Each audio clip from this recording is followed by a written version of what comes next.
So I'm just going to be pretty much talking about my experience with FNAF, which I am quite dedicated to currently.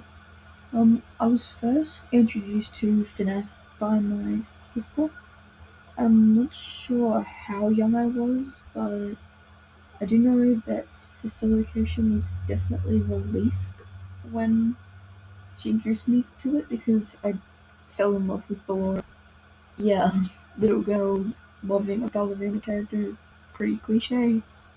Um, I would indulge myself in content like Markiplier, which I remember just sitting in the lounge room watching his entire Five Nights at Freddy's playlist. I've probably watched that about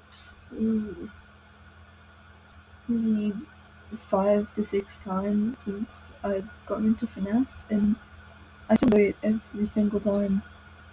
He was definitely one of my biggest reasons for becoming a FNAF fan, other than my sister.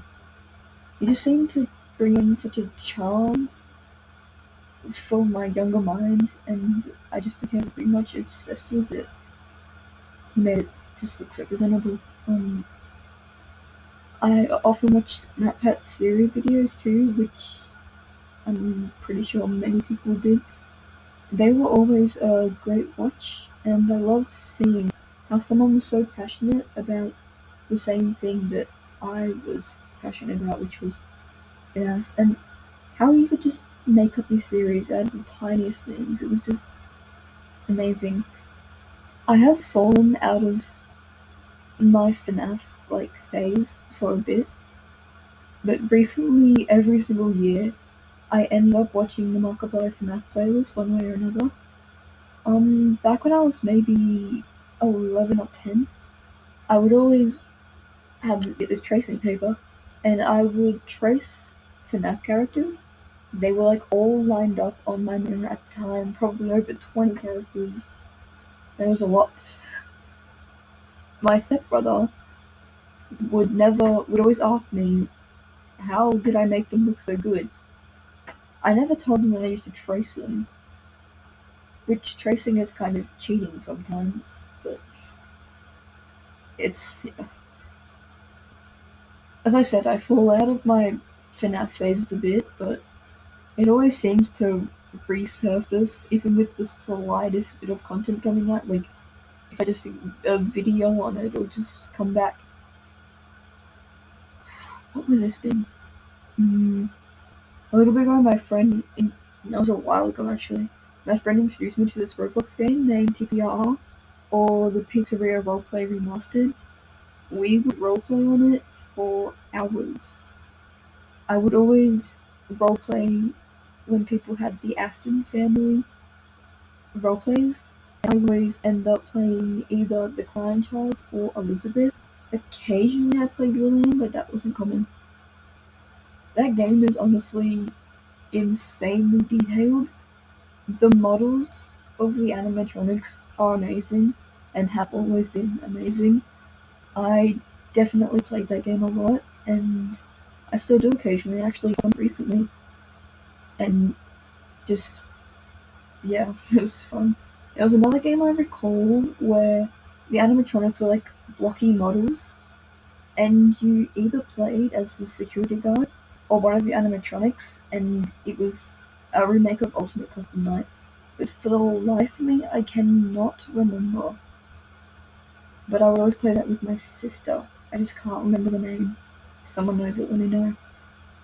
And then, I can't remember when Security Breach came out, but when that came out, it was getting a lot of hate at the time, but I seemed to just instantly fall in love with the character design and the whole experience of it.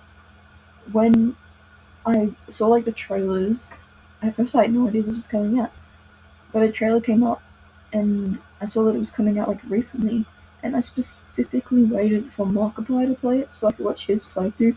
I refused to watch anyone else, and obviously people have watched it. It is a very amusing playthrough because it comes across so many glitches and the T-pose and Black Freddy, After the release of Security Breach, my favorite character definitely switched to Monty.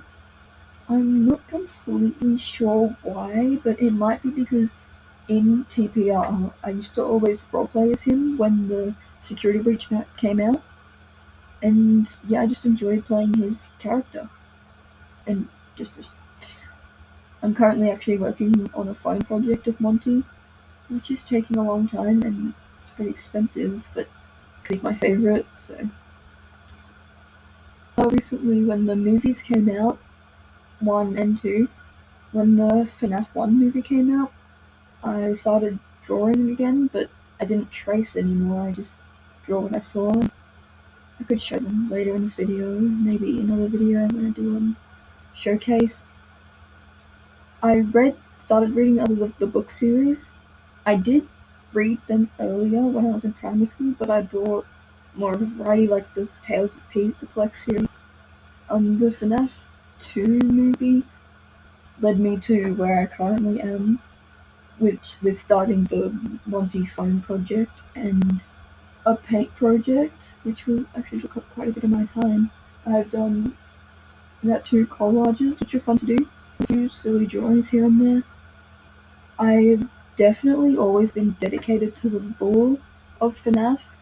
I can't even count how many timeline videos I've watched about it, but I've always just enjoyed watching different people's perspective on the series. I think it's honestly incredible, and I remember the first time I watched a video about FNAF 2 being before FNAF 1.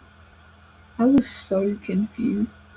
Only recently did I really sit down and learn the specifics about it. Honestly, it's still, just because of the labels of FNAF 1 and FNAF 2, sometimes it's still hard to wrap my head around. But I think I'm almost there. Because I completely forgot about Secret of the Mimic. I forgot to talk about my whole experience with it. Actually, I might go through all the games and just talk about... I'm sorry, so my headphones there. But anyway, when the Secret of the Mimic came out, I wasn't completely hooked at first because I wasn't obsessed with FNAF at that point. I was a bit confused because I thought it ended with Security Breach, ruin, full stop, done. I haven't talked about ruin either. I could do that. But